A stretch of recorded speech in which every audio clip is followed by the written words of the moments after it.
It's a funny world in so many parts of the world. The institution of marriage has become another thing entirely. We don't even know why we get married these days. So many people will say that. Parents told me to get married. I need to get married because I'm getting old. I need to get married because, a lot of reasons have been adduced by different parts of people in different parts of the world for getting married. I welcome you to a new edition of Mentoring Masterclass. And today we want to look at the 10 purposes of marriage. 10 purposes of marriage. There are, people would say, a philosopher said that when a purpose is not known, abuse is inevitable. And that is why we find ourselves where we find ourselves today. Look at marriages all over the place. Someone told me some time ago, giving a kind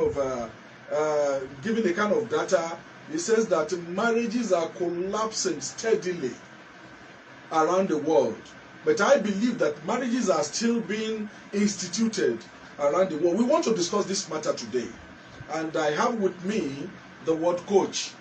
We call it the Love Coach. Yeah. And it's a Wordcoach, and my brother. It's my pleasure to be here. How are you doing today? Let's do justice to this marriage thing. This marriage thing. 10 purposes of marriage. Yeah. Marriage. Look at it. How did you come about marriage? Let's start from there. How did you come about marriage? Marriage is God's business. That is the first thing to understand. It is not natural to be married. It is God's business. It's God's invention.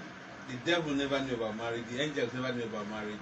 It is God who intended that man should be married. And so when he made them in pairs. And he said to them, he didn't say to him, he said to them, let us make man. He was talking about one person, man, but it was about two. One man, but it was about two. So he called them they. He didn't make mistakes. Can you see that? So it was God's design for man to walk the face of the earth married. So, will it become a sin if a man is not married? No, it's not a sin. But you're married. You lost half of your power. Wow. Look at the word divorce. Divorce, power, separation of power. And so marriage gives you power. It's called the synergistic power. That's a big one. Divorce. I've not even looked at that all my life. That's power. Divorce. Okay. Division of power. Division. Yes, of power. Wow. I think this will make our people to understand some reality. That we need to work marriage. We need to work marriage. I sometimes have a lot of sympathy for people who will say, I've divorced, I'm out of marriage and stuff like that. Now, without taking anything out of them or being a single person, no, I'm not criticizing any single person, but I honestly have a lot of sympathy when I hear people say I'm divorced or I'm separated. How does it work for you? Well, I'm divorced, I'm separated. What it means is that you are not complete. You are not a complete person. Not complete in the sense that half of your power has been taken away. That your better half, they call it. Your better half has your better half has been taken away. You have lost your better half. Therefore, you are losing something. Whether you agree, whether you don't agree, there is something you've lost. Those people who get divorced, yeah. How do we get there? A lot of reasons there. But then when you say your better half, if that person is your half, how does it lead to divorce? Your half means it's your spiritual half. And your spiritual person is your better person. Your spiritual you is better than your physical you. So when you have your better half, we're talking about the spiritual half. Wow. That brings about the synergy you find in You marriage. find a marriage there. Anyway, let's leave this issue of divorce now because I mean we cannot finish it. Well, we're just introducing it. Yes, yeah. Now let's look at the 10 purposes. The 10 purposes of marriage. Yeah. I'm sure you have written something on this before, on sexual intimacy. You've written so many books on marriage before. Tell me, let's start from there. Why marriage? What is the first purpose of marriage? First and foremost, marriage is not natural. Marriage is supernatural. It is not natural for a man who is not your brother or your sister to be with you for life. You are not related. It's not natural for you to be honest with them, to be faithful to them, to, take them better than your brother or your sister. For them to be closer to you than your brothers, your sisters, your mother, your father. It is not natural. So therefore, marriage is supernatural, which means it's spiritual. A lot of people are trying to do a spirituality naturally. That's where they run into problems.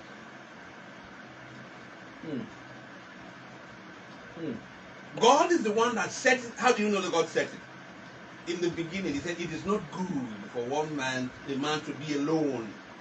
Alone means not lonely, it means all one. All one. So he removed something from the man with which he made another man, a man with a fetus, a male with a womb man. Are you hearing me? Now, God is the one who designed it. God is the one who designed sex. In the union, they become one. Body, soul, and spirit.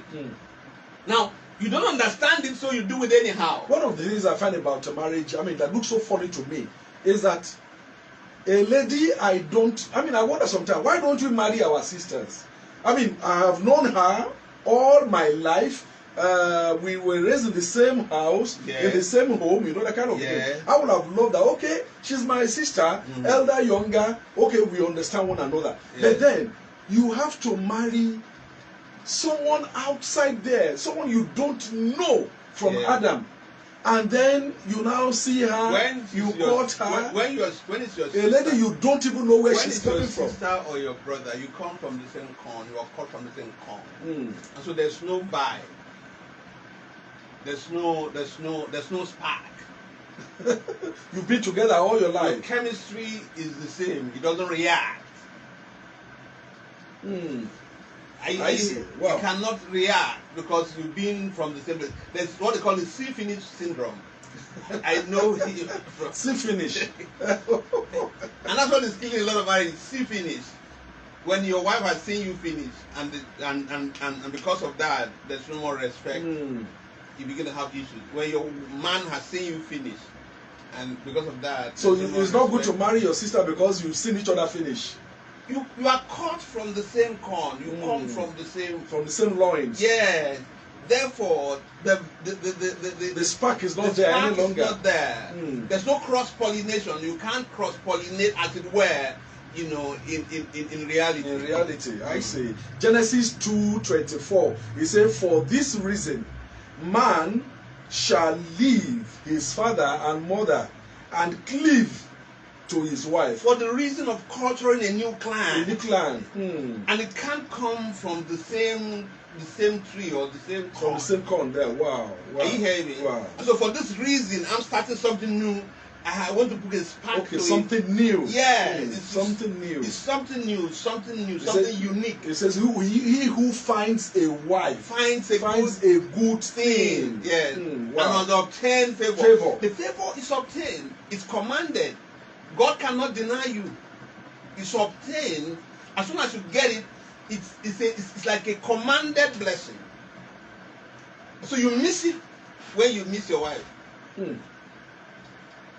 So the favor is attached to getting married. It's attached to it. 1,000 days of labor. It's not as good as 1 day of favor. So when you catch that thing, that favor, it equals your sweat of 1,000 days. Hallelujah. Wow. Wow, this is wonderful. This is wonderful. I mean, I have not looked at it in this dimension. You see, when you find your wife, you found a good thing. You find a good thing, and then you obtain favor. You have obtained it. You're not going to beg for it. My brother, you're not going to pray for it. You have obtained it. You obtain it automatically. It's automatic. My brother, my sisters, I mean, can you listen to this? Please, why don't we find our own person and not just going out and just pick anybody there? I want to feel that many of them who just get divorced, maybe they did not get the right person. What their God own has, person, what God has put together. Let no man put asunder. What is putting people asunder? Because God was not the one that put them together. Can we say that when there is a case of divorce, God did not put them together? Is it possible to say that? In most cases, yes. Because when God puts you together with that man or with that woman, you are like a breath of fresh air. You struggle to breathe when the person is not around. You are confused when the person is not around. You don't feel stable. You are mentally not together. There's an upset in the balance.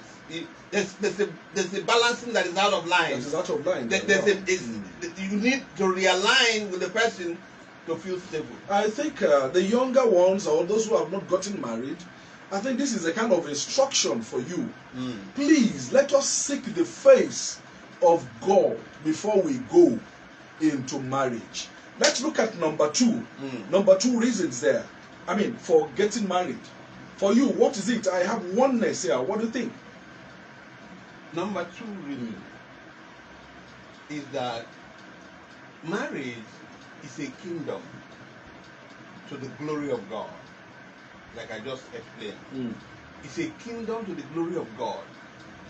There's no two relationships alike. Marriage is a unique kingdom. And you don't just enter that kingdom, you enter with baptism. A lot of people don't get it. But there must be death to self, there must be burial of self, there must be resurrection of us.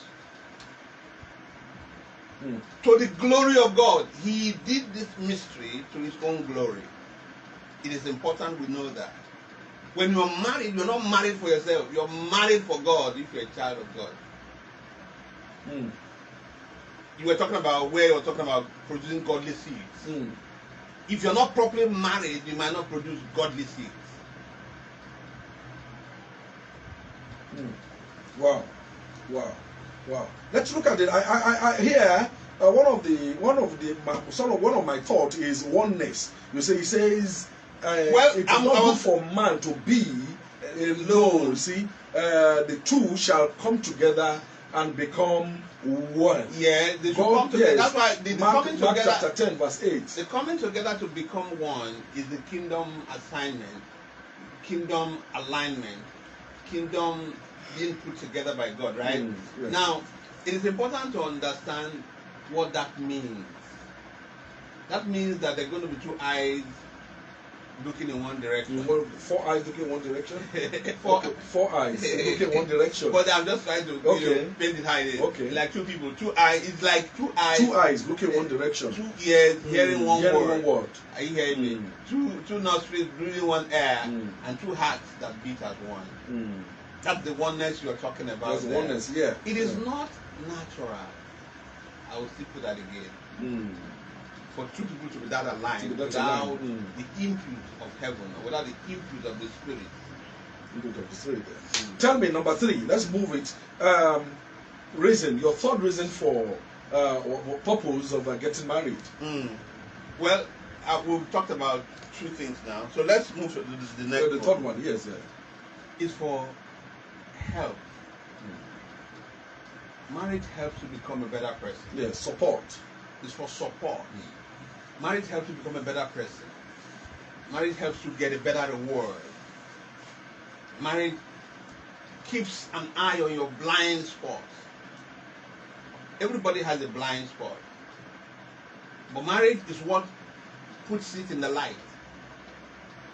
I don't know if you're grabbing it. Yeah. And so it is important that we do that. Some of us do not understand the genesis of production, of dominion. Dominion. It is marriage that helps you catch that spirit of dominion.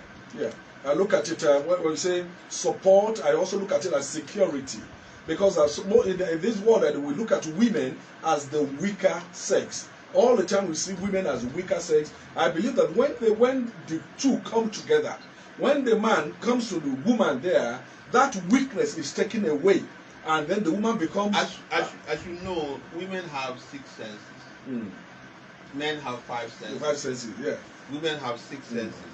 So you and your wife altogether will have how many senses? We have.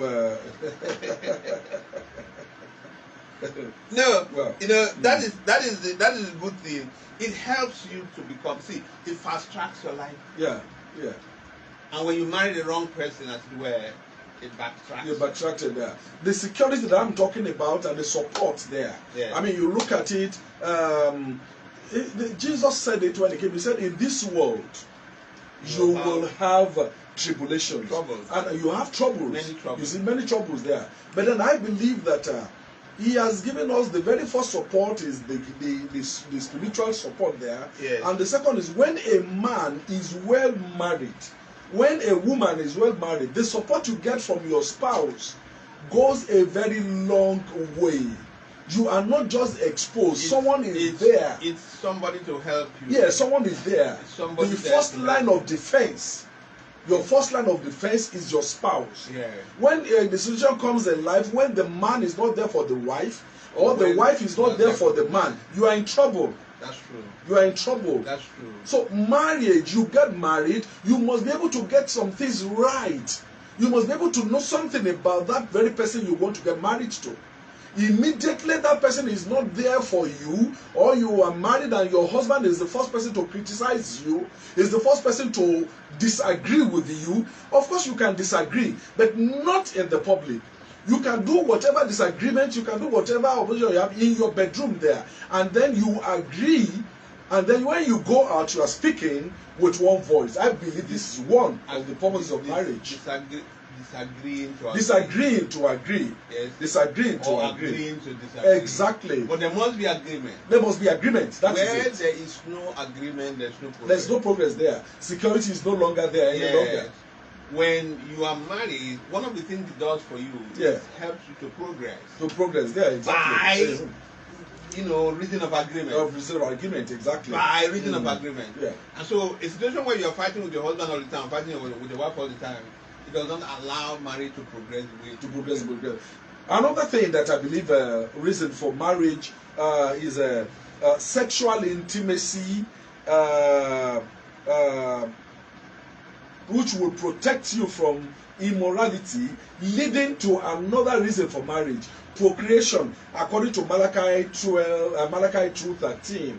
Let's look at the sexual intimacy of a thing there, the protecting you from immorality. I think it was Paul who said that if you cannot hold yourself, go get married. Tell me about that. No, but that is the altar. That's the sacredness of marriage. That issue of sexual activity. You can be friends with anybody. You can be friends with females. But when you're married to a person, what differentiates you from your other friends is that sexual activity. Yeah. That's number one. It leads to productivity. It leads to productivity of fruitfulness. Fruitfulness not just in the area of children. Fruitfulness of ideas. Of ideas. Are you getting that? Yeah. There's fruitfulness of ideas. There's cross-pollination. Wow. I want to read Malachi chapter 2, verse 13. Yes. Malachi chapter 2, verse 13. It says, "And this is the second thing you do. You cover the altar of the Lord with tears, with weeping and crying. So he does not regard the offering anymore, nor receive it." Where is it? Okay, Malachi 2:13. Nor receive it with goodwill from your hands. I think I've not gotten the right place there. You see, he said, between you and the wife of your youth, with whom you have dealt treacherously, yet she is your companion and your wife by covenant, but he did not make them one, having a remnant of the spirit, and why one? He seeks godly offering. Therefore, take heed to your spirit, and let no one deal treacherously with the wife of his youth. Godly offering. Offspring, yes. Offspring, godly children. Godly children. Yeah, godly children. You see, one of the reasons why we are there, you see, the marriage, the husband and wife comes together so that they can produce godly children. Godly children. It's also connected to what I said. Where God is trying to raise children for himself. Yeah. Children for that he can reach. Children that are reachable. Children that he can use for his purpose. For his purpose on earth. On the face of the earth. On the face of the earth there. He cannot go and use children who are not good offspring. He uses children that are good offspring. That's why he's made the marriage bed so that they can produce children that God can use. So, like I said from the ab initio, he said it's for the glory of God. For the glory of God. Yeah. So when you are marrying for the glory of God. You want to do it for God, because when you are doing it for yourself, it will not work. It will not work. It never works. That's why even money cannot keep people bound.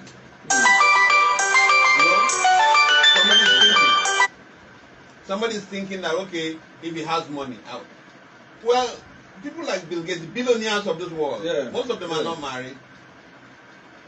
Do you know why they're not married?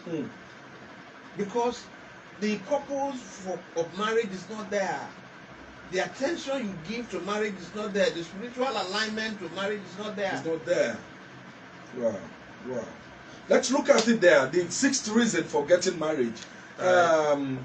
Oh no, tell me, what do you have there? Now, the issue of companionship. The issue of companionship.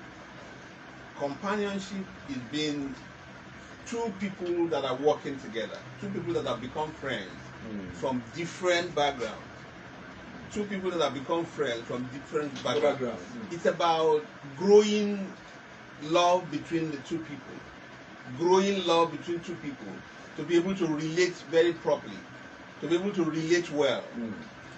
It's about sex, all right, but above sex is friendship. It's friendship.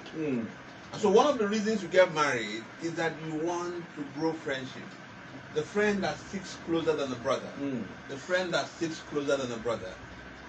You know, though the world says marry your friend, but the Spirit says marry who God gave you.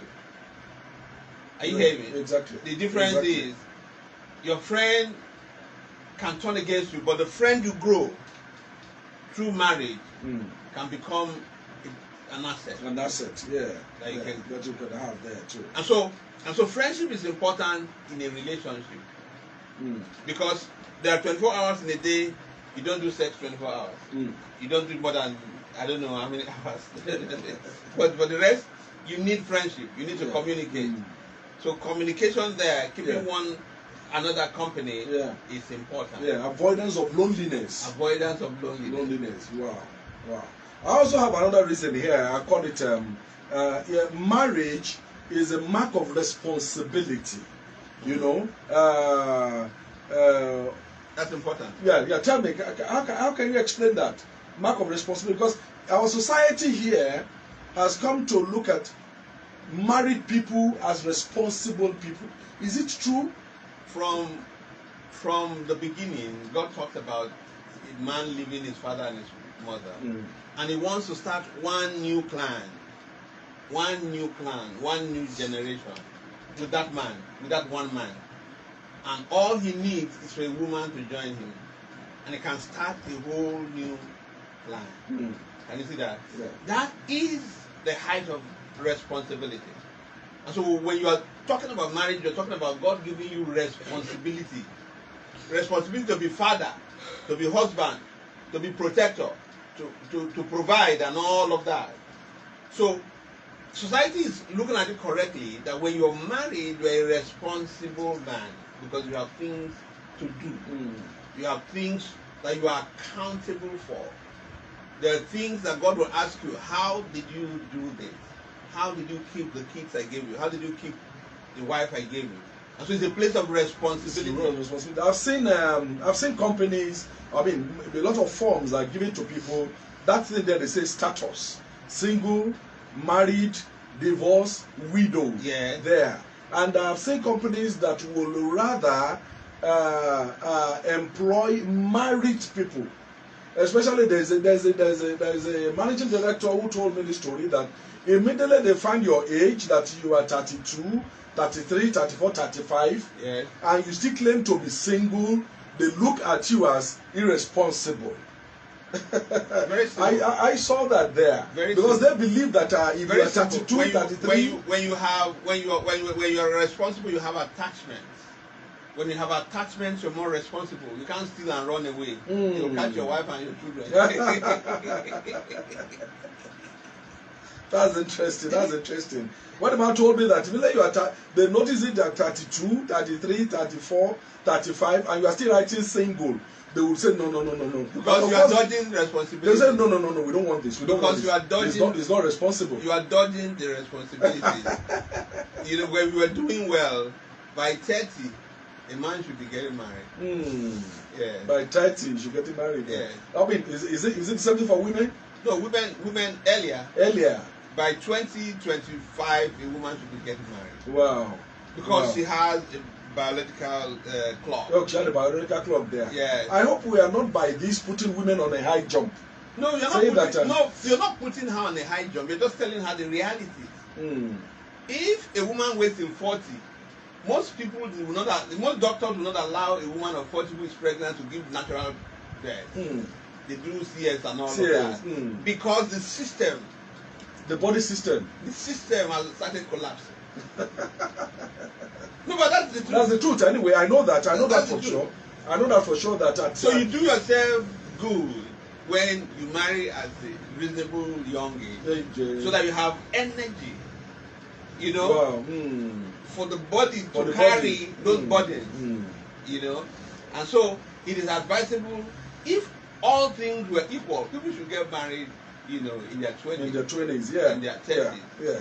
I'm by this telling my children, and any one of them trying to listen to me, that in your 20s, start early. I mean, there's virtue in starting early. If everything, they say that there's a language for it, all things being equal, there's virtue in starting early. All things being equal. Yeah, there's virtue in starting early. I think it's about what I call singleness. When you have been able to become single. To become single means to be educationally single, emotionally single, physically single. Singleness means you are a complete package ready for use. So you are financially single, meaning you can feed yourself. You don't need You don't need your daddy and your mom to be feeding you.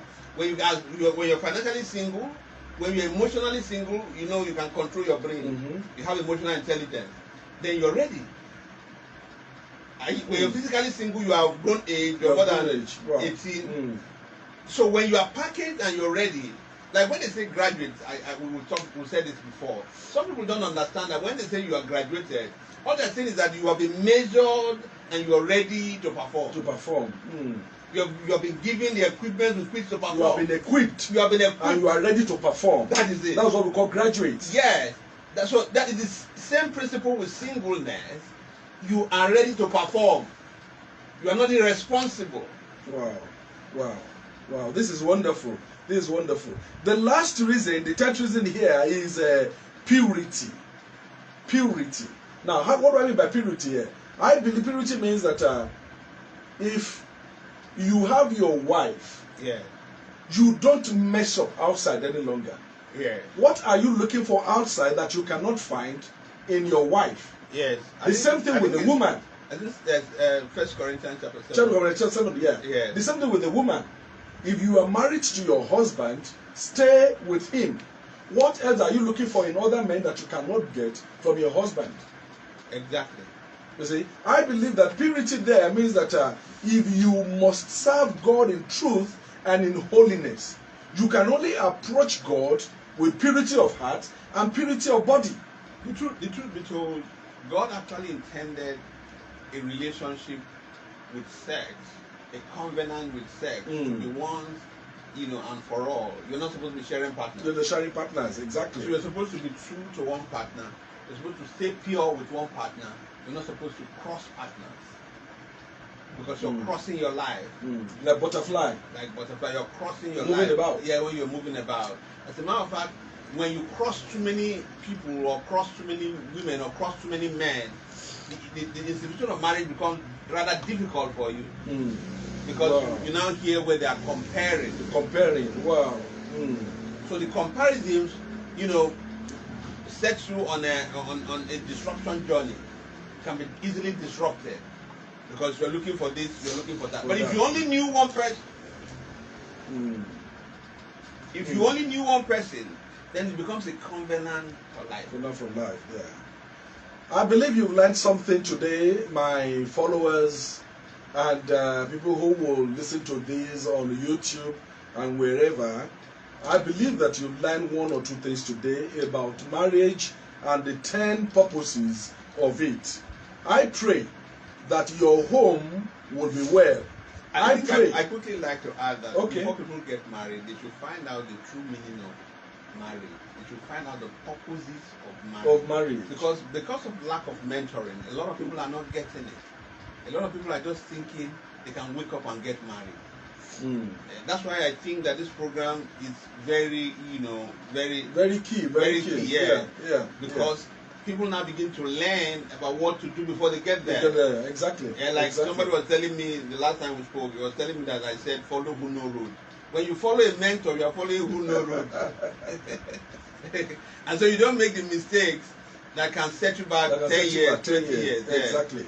Let's get the motives right. Exactly. Let's get the motives right. I implore you, fathers, mothers, brothers, sisters who have listened to these, please share it, show it to your friends, show it to your children, so that they will not get it wrong, so that you will not carry your children the second time. So many parents have sent their children into the marriage market, and these children are back home today. They are back home because one, they were not properly mentored. You did not teach them well about the realities of life, about the realities of marriage. I pray that if your home is hot, if your home is difficult today, if you are going through any challenge of life today, may the Lord touch you. You can reorientate your marriage. You can refashion it. You can understand the totems of marriage. Call your wife and listen to these all over, and I'm sure it will be well with you. I thank you so much for listening to this program. Thank you. God be with you. Bye.